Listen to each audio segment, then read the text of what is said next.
kids cardiac. Catch me in the Muni where the party at. Dog pound, turn up with the elf up on my starter cap. Brought him back, boy, we from the land and we proud of that. Louder man, front to the back, here we go, I got him shouting that. Here we go, Brownies. Here we go. Here we go, Brownies. Here we go, Brownies. Here we go, Brownies. Let's go.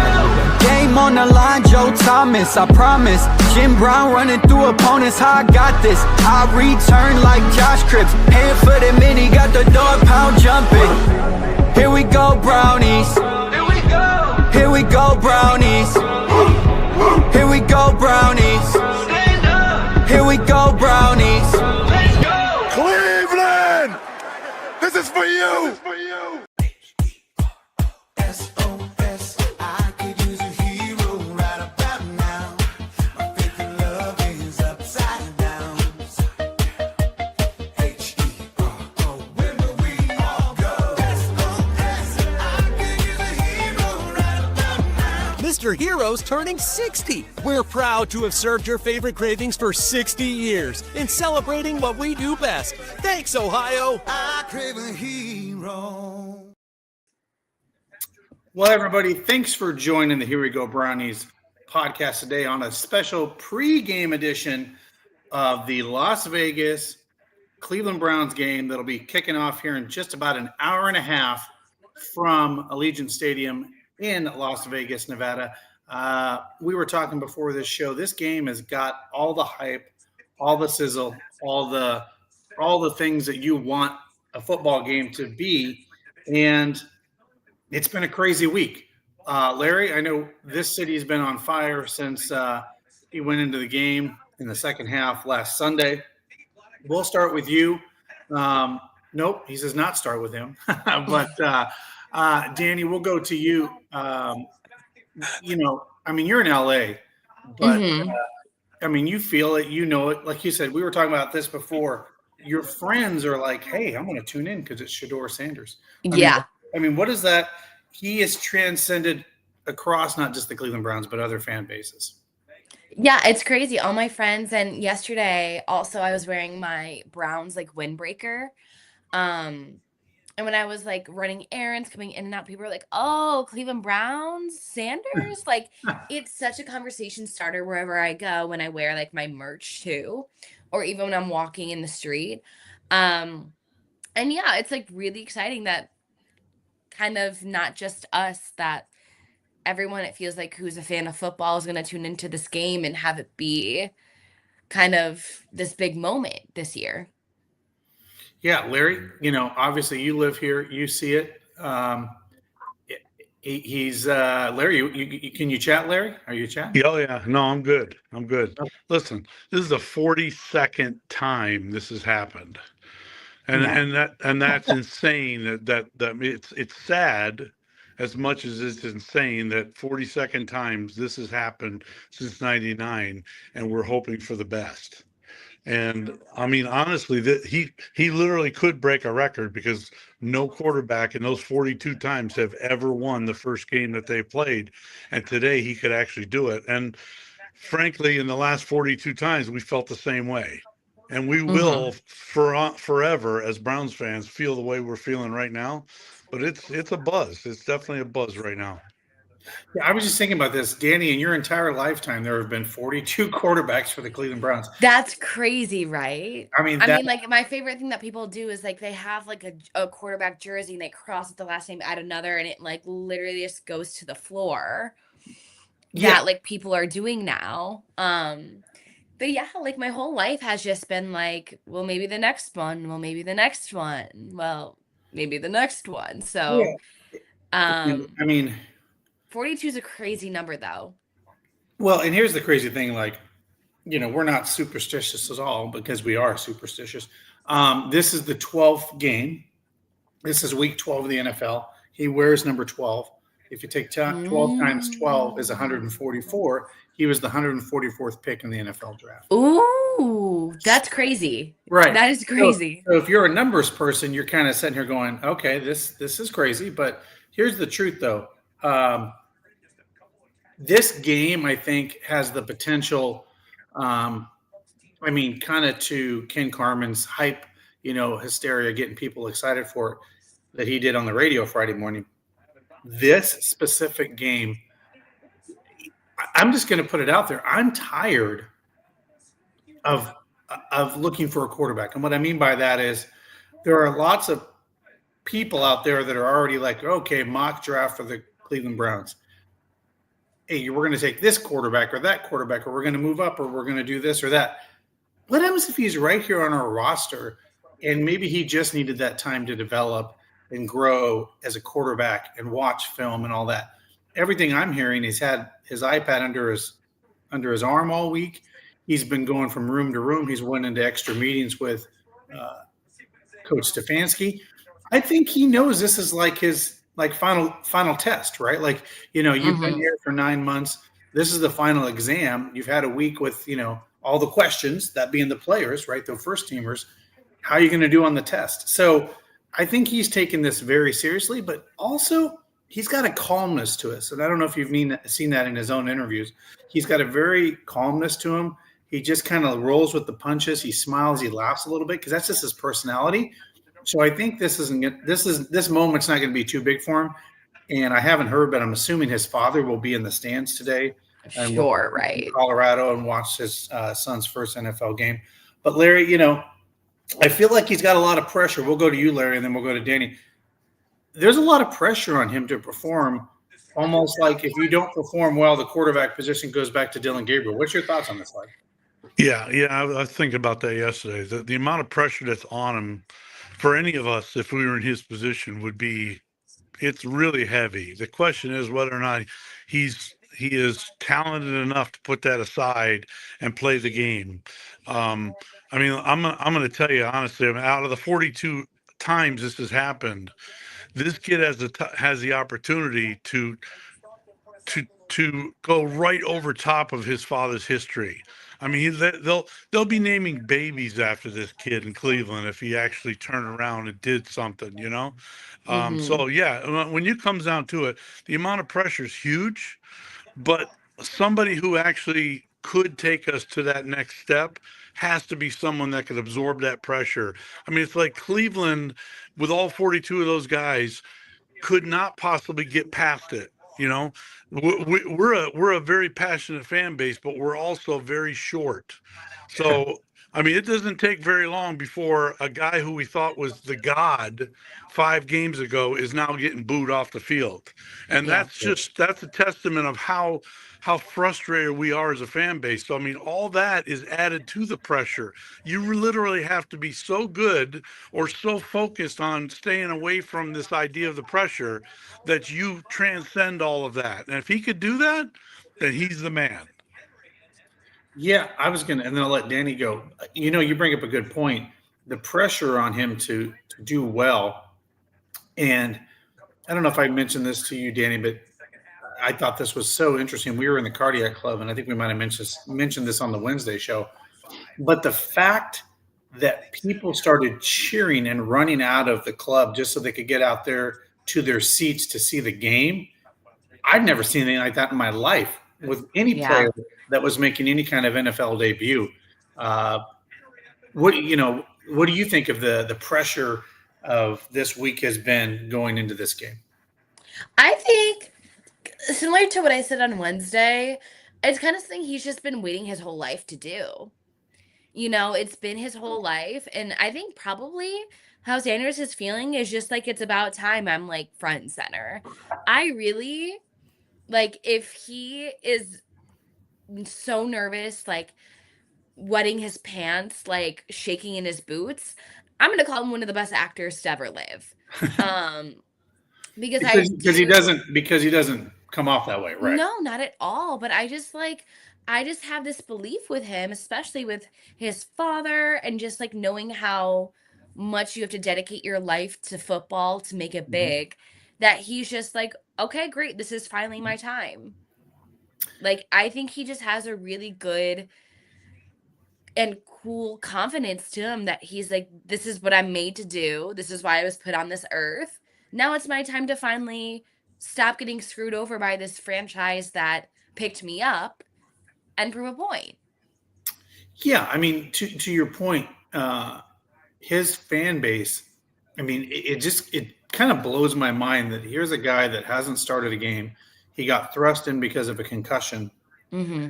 and he has so many people following him, little kids that adore him, look up to him. Yeah. I mean, as far as a role model, like to Larry's point, and we'll have Larry jump back in here.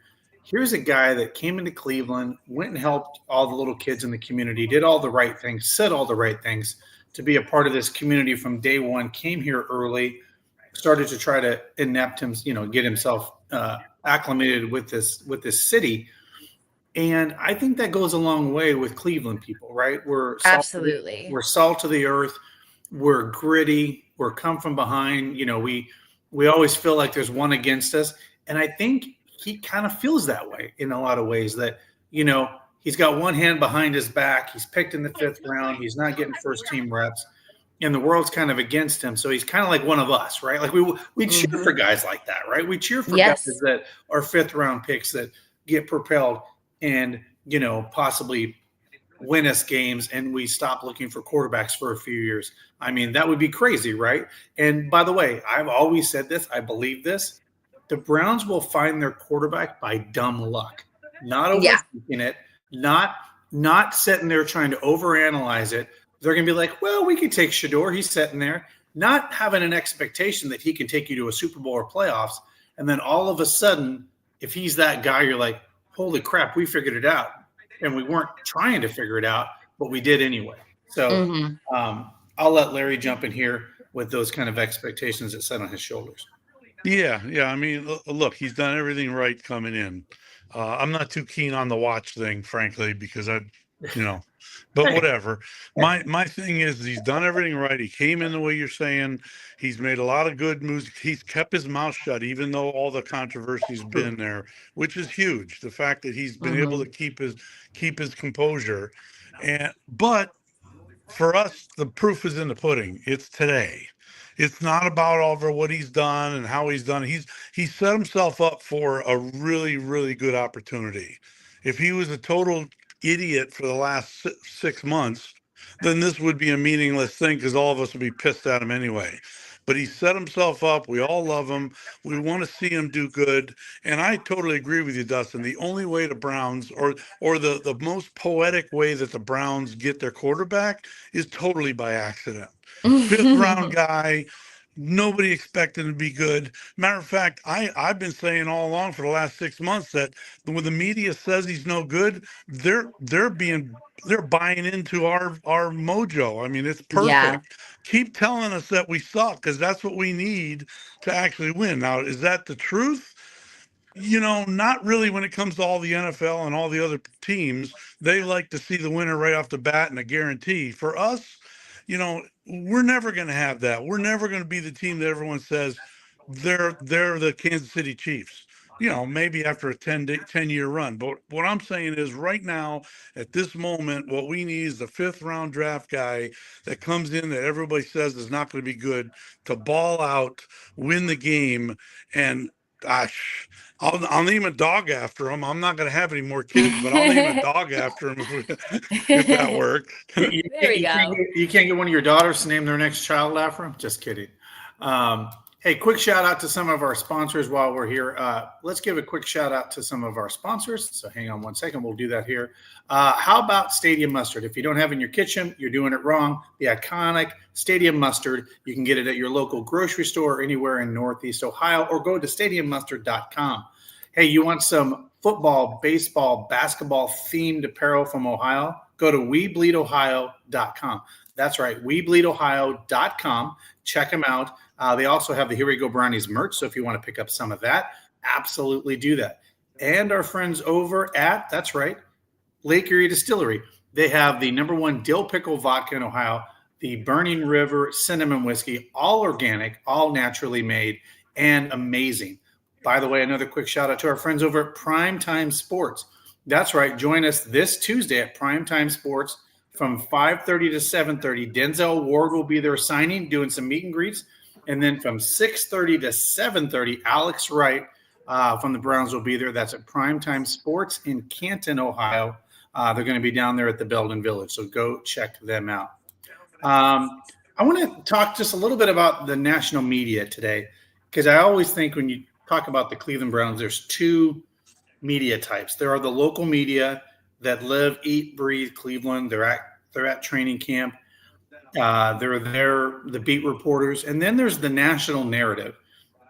And Danny, I kind of want your unique perspective because you're outside the bubble. Like, you know, I always say you're in the bubble. It's a very unique thing, and you don't hear it.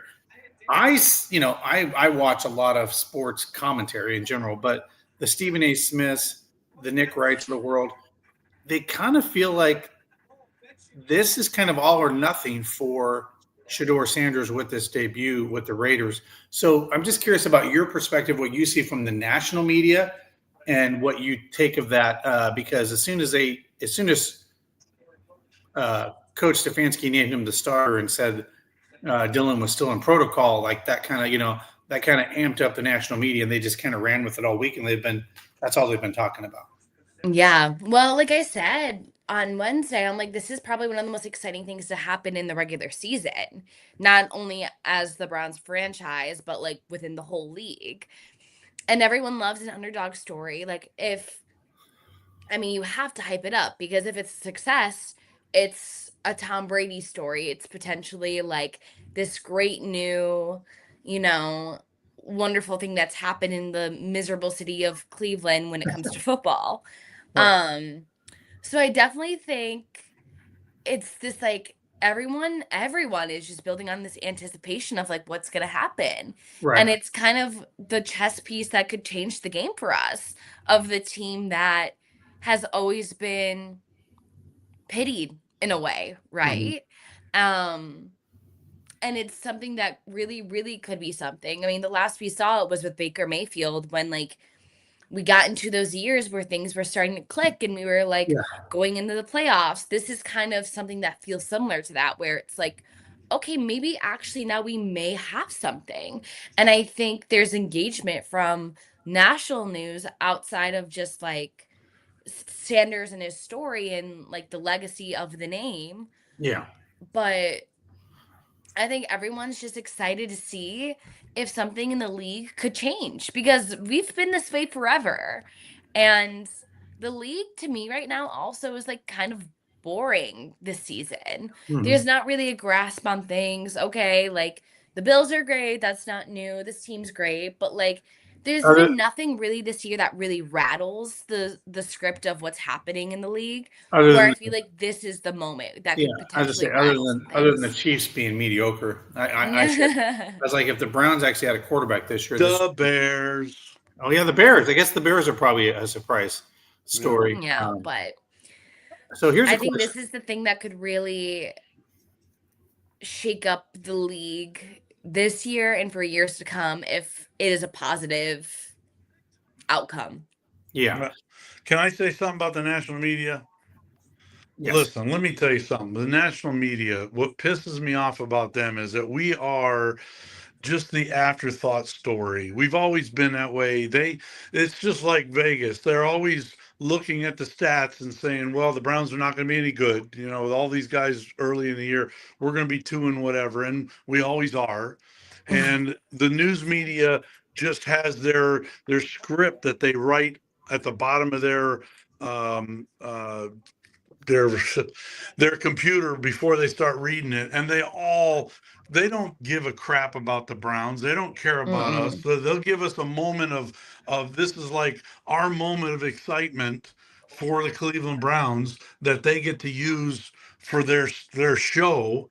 But it's going to take, in order to become respected by the national media, not only does he need to win, but we need to go on a tear for a while. And I don't mean for like the less than a season. We need to, when we had, Danny, you were right. When Baker Mayfield was here, there seemed to be momentum amongst our team and amongst the national media that, hey, the Cleveland Browns might have something here.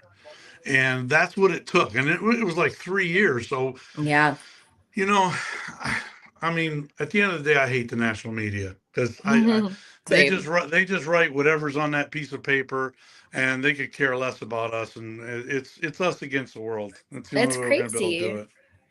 we could be playing one of the best games of football to ever exist, and that week's power rankings come out, and we're still like ranked 30.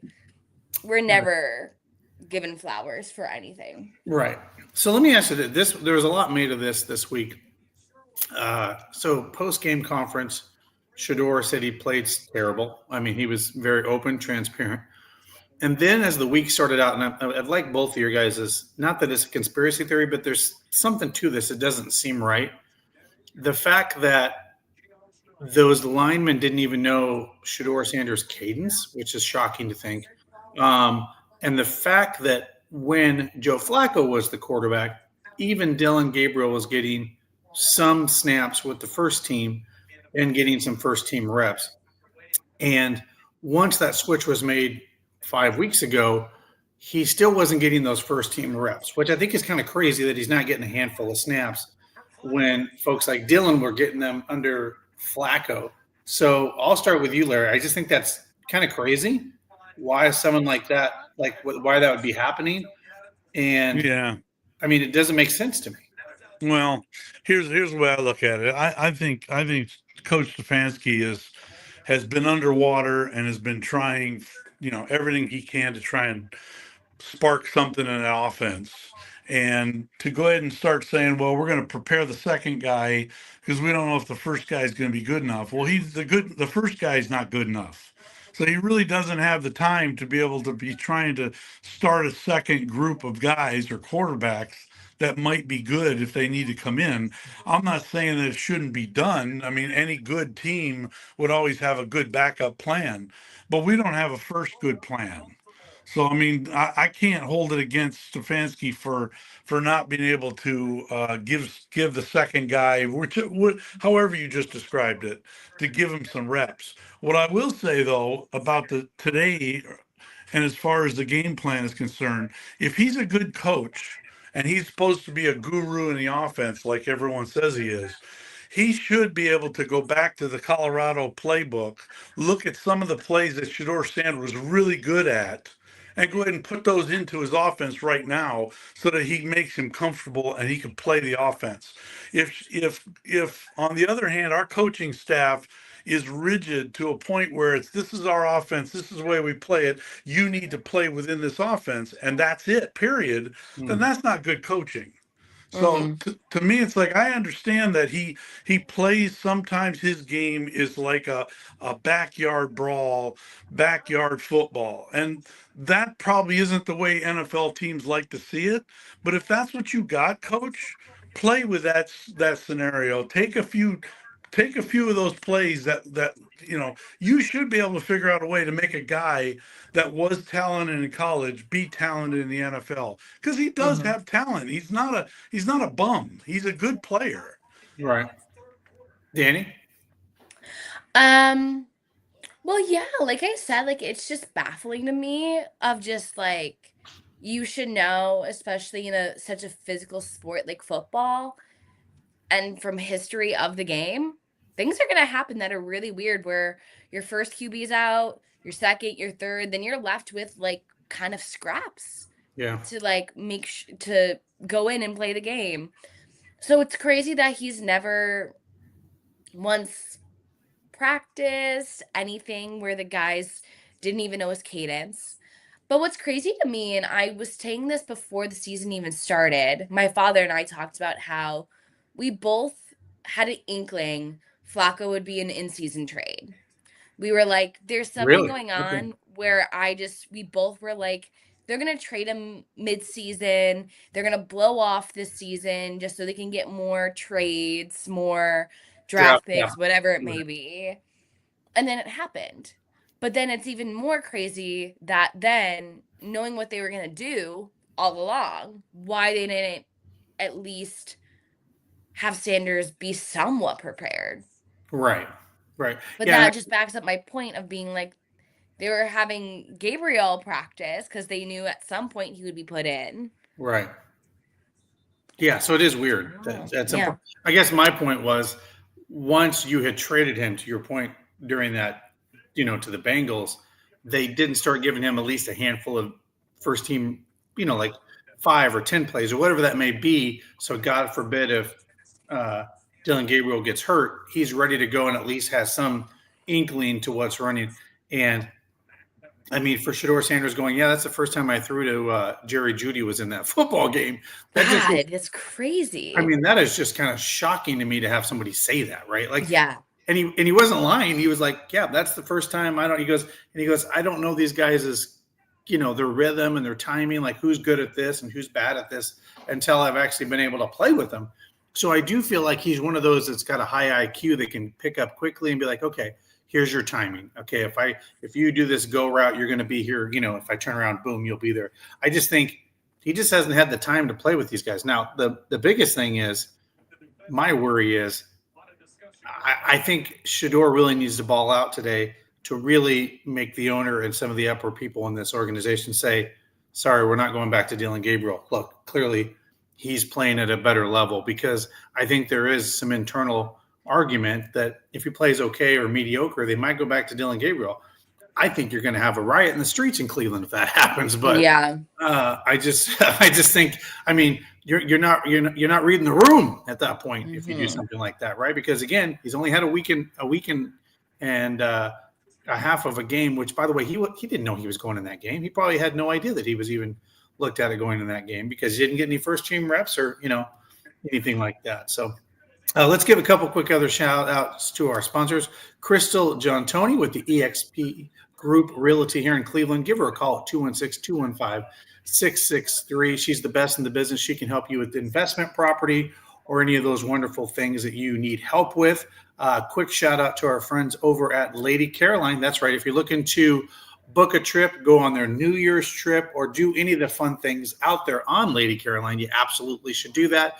We had the Here We Go Brownies cruise about a month or so ago. We had a lot of fun, had a lot of people on that cruise. Looking forward to doing that again. Really excited to do that. Also, really excited for our Christmas party, December 18th. We got Josh Cribbs. We've got Hanford Dixon, Bob Golick, Greg Pruitt, a bunch of great Browns alumni are going to join us December 18th at Southern Tier Brewery in downtown Cleveland at 7:30. That's at Southern Tier Brewery in downtown Cleveland, 7:30. And that's right, you get to try the exclusive Here We Go Brownies Brown Ale that'll be on tap. And then we're going to be doing some very cool silent auction items to help out Bernie Kosar and his medical needs that are coming up that he desperately needs after having, of course, that liver transplant and all the things that have been happening with Bernie.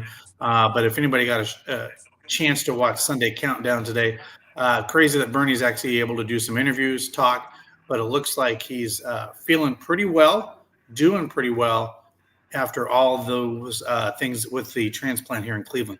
And lastly, let's give a quick shout out to our friends over at Lorello Vineyards. Here we go, Brownies Nations. We are here with Larry Lorello at Huntington Field to talk about Here We Go Brownies wine and all the other amazing wines at Lorello Vineyards. Yeah, I just want to tell all of you guys, it's harvest season right now. We just started with some of the whites, and reds will be coming in next.